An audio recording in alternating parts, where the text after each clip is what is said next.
The Billionaire's Familiar. Written by T.J. Nichols. Narrated by Roberto Scarlato. Chapter 1.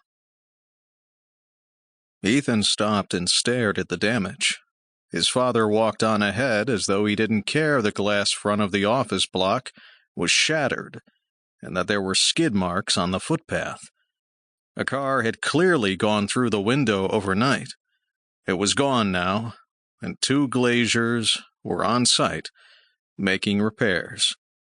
One was an older man, the other young, but they looked similar enough to be related. They worked quietly and efficiently together, as if they had done this thousands of times before. Ethan glanced up at the high modern facade and sighed. He'd done this 1,000 times before, and each time it got harder. He'd been working here, for his father, since he finished university.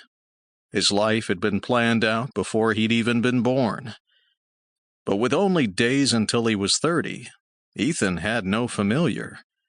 No familiar meant no place on the shadow board. He was expected to be ready to step up. It was what he'd been born to do. Yet he didn't know much about the shadow board, only that while the Coven liked to think they controlled paranormal society, according to his father, it was the shadow board that ruled everyone. Choosing a familiar shouldn't be that hard. There were plenty of suitable families. His father stopped and turned when he reached the door and glared at him. "Are you coming? Or are you going to stare at the workmen?" Ethan blinked. Had he been staring at the men? The young glazier turned and looked over his shoulder. There was a glimmer in his dark eyes as his gaze skimmed over Ethan's body before reaching his face. Ethan's lips twitched, but he couldn't quite smile. He had little to smile about today. His father had set up a meeting with another witch, and Ethan was sure it wasn't to plan his birthday. The tradesman smiled, having no difficulty showing his appreciation.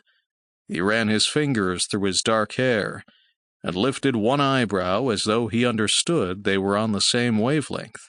And if they had met in a bar, they might have been. Then it wouldn't have mattered what color collar they wore to work.